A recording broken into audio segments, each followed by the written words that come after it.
Today I'm going to be showing you guys how to make lower thirds for your social media. There's a link in the description below so you can download all 15 of these lower thirds so you can use them for your project, or if you want you can open up the AEP file so you can follow along. Without further ado, let's get started with this tutorial. So I opened up the YouTube AEP file. There's two parts of this, that lower part and then that top part. I'm going to break up the top part first. So we start with the logo. I animated the scale, rotation, and opacity. Scale is the size. Right now it's at 0, so it's so small it's not visible. The rotation is negative 186, so I wanted to rotate clockwise. So I go from negative 186 all the way down to 0. So it gives it this rotation to the right. And then the scale from 0 all the way up to 115. So you have it going up in size. And the opacity, it goes from 0 to 100, so it fades in.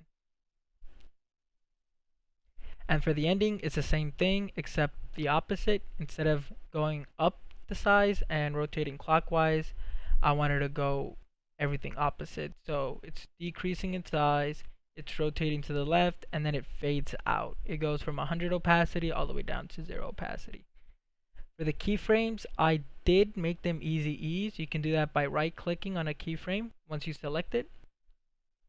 And you go to keyframe assistant and you go easy ease, or just click F9 once you've selected your keyframe. Another thing I did do was I did play around with the speed graph. If you see here, it goes really fast in the beginning, but then it slows down towards the end. So you see the logo kind of just pops in and then slows down as it progresses towards that last keyframe over here. Now you get to your speed graph by clicking this little graph editor right here, and let me select both these, all three, and make sure you're in your speed graph and at the value graph. By default you're usually at your value graph, so let me scale this up for you guys a little bit. There you go. So this is where the first keyframe is, and this is where the last keyframe is. I've pushed the keyframes to be more to the left than the right, so it kind of just speeds up and then it slows down. So the peak of the animation is where the peak of this curve is. If I just pick the scale, you can just see the scale. And just so you guys can see what I'm talking about, if I grab this little anchor right here and I push this to the right, the peak of the animation will be right here. So most of the speed will be towards the end, if anything. This is the keyframe right here. This is the other keyframe right here. If we play, and let me move this down, bring this up a little bit actually. You see how this YouTube logo kind of just very slow at the end, but then very slow in the beginning, but then towards the end it goes really, really fast. That's what you're doing when you're playing around with the speed graph. And let me push this back over here if I can. Yeah, let me control C that. I think I pushed it way too far. There you go. So if I wanted just linear, I could just put it down the middle, but as you can see, it doesn't really pop the animation once you put it in the middle. Like it works, but it doesn't give it that pop in the animation. But if I were to have it like I had it in my original, which I just did, I controlled Z and I go to my scale, and I had the animation start in the beginning and then fade out towards the end and then have this bar come in. I have this kind of fluid animation where it speeds up, and then let me get out. You get out of the speed graph by clicking the graph again over here, and then you're back to your timeline. So let me buffer this out, and then let me add the ending right here. The animation starts really, really fast in the beginning right here, as you can see, and then it kind of just fades out, and then the bar comes in. So you have this pop, ends the animation, then the bar comes in. And to me, that's more fluid because you have this quick animation, but then it fades out toward to the bar. So the bar literally comes right after that animation, rather than having both animations come in together or have one really slow. It's more just fluid this way. You can play around with the speed graph and get animations how you want it. Maybe you want it more towards the end than the beginning. It's very helpful when you're creating animations. That being said, let's jump to the next, which would be let's do the bar. So the bar right here, and let's go to the keyframes first, is literally just a position. So we start off at position 171, and then we're gonna move to the right. So I'm literally just moving left and right, and this controls that. I'm not touching this. This would move it up and down. So I'm literally just starting here, and then I just roll in here. And then it's the opposite over here. I move to the left instead of the right. And I did add easy ease keys here. I don't believe I did play around with the speed graph. Everything is pretty linear here, I think. Yeah. Because it just kind of popped well, in my opinion.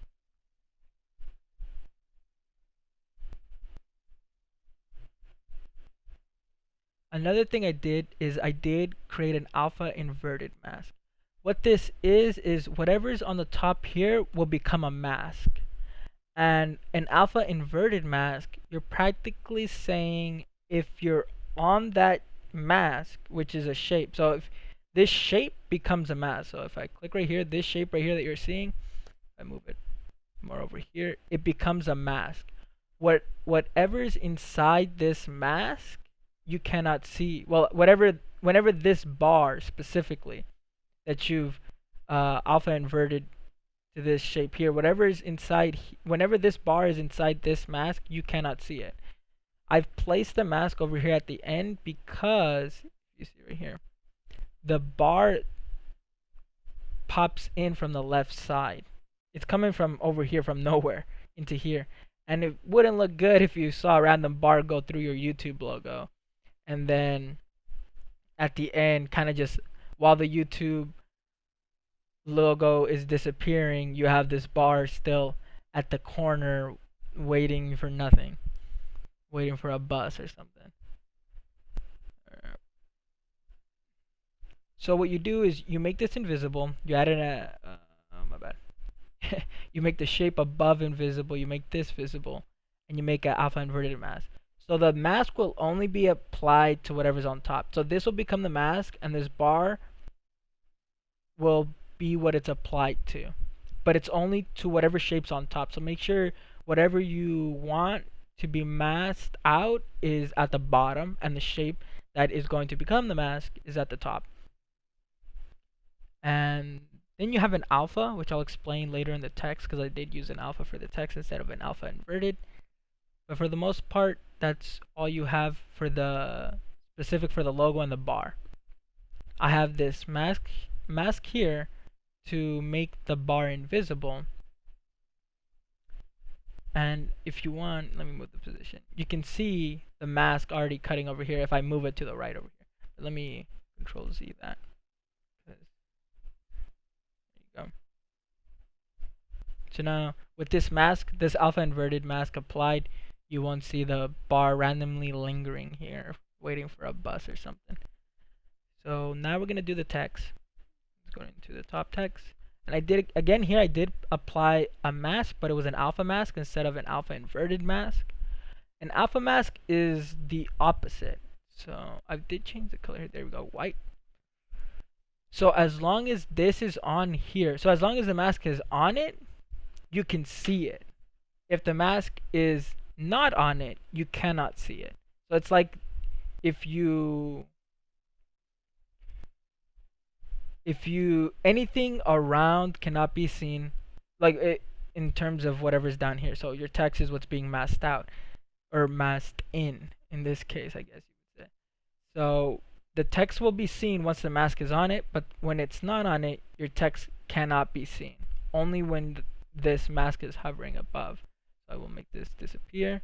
You can see that when it's not when the mask is not here, you cannot see the text, but once you hit about right here, you start seeing the text appear because the mask is here. I did add a fast blur to give it this um blur, like this kind of feathering in for the text, because if you don't have it there, it's very straight and cut. You see this line here?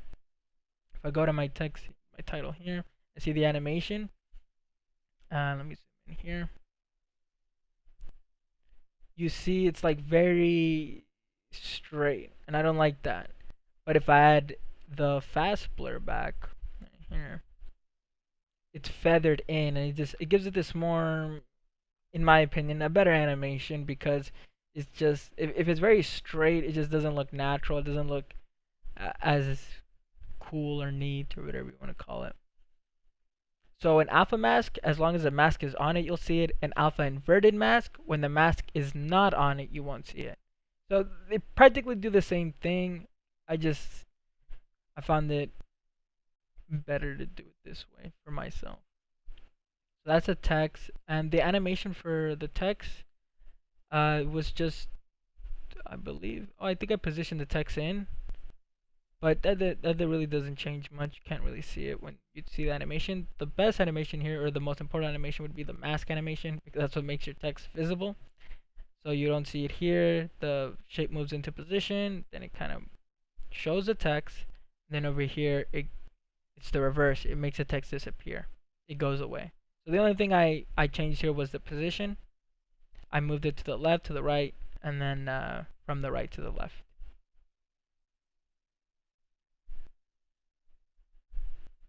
And now let us focus on the bottom. So you have this top part, but then you have this bottom part that says your text.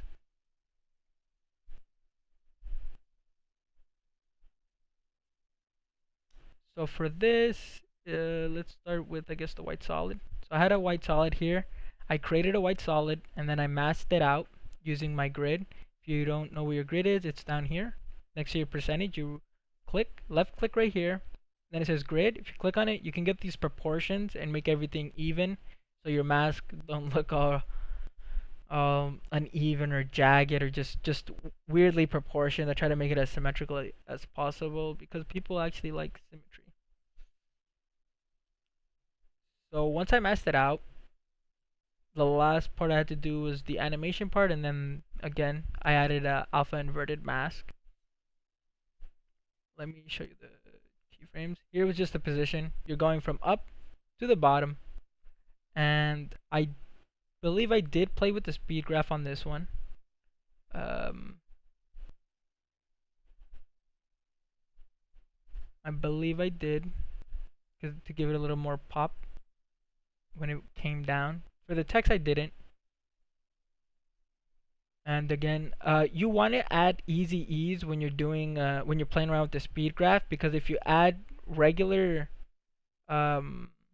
keyframes, it's just too straight. Like, it doesn't curve.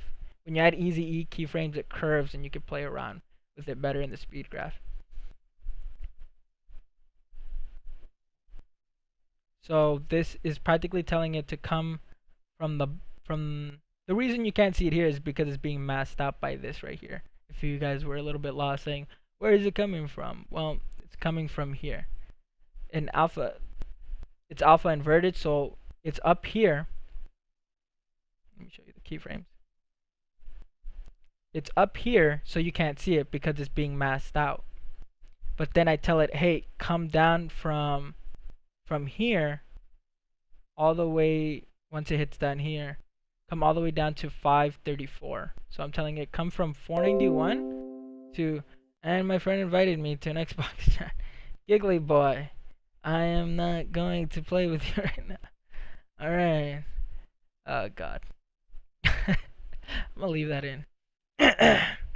Xbox. Xbox. Alright, so it goes down here. So right here you're masked out, so you can't see it. Once you get out of the mask, you can see it because it's alpha inverted. If it was alpha, you'd see it only when it's in the mask. On here you can't really see it because it's oh white solid. There it is. So you see it here, but once it comes down, it disappears. Alpha inverted. You have the mask here, and I'm just having it come down here, and then I have it come back up to the mask, so it disappears. You can see right here. And the same thing with the text here. I'll explain the text later. Alright, that's pretty much it for the bottom actually. So I'll jump into the text right now. And for the text, it was simple. Simple transformation coming from the bottom. You can't really, there, let me move this. There it is. And you pop up. And it's same thing here, you have an alpha inverted mask. When the text is on in the mask, you can't see it, but then it comes down. Then it goes back into the mask where the audience can't see the text anymore. So there's a lot of alpha inverted mask and alpha mask. I mean, it's very, like, creating animations are very easy. You're going to use a lot of these alpha inverted mask or the alpha mask or all these things. That's pretty much the whole lower thirds. I mean, there wasn't anything fancy, but there again, guys, if you want to download those 15 lower thirds that you saw, it's in the description below. Just click the link.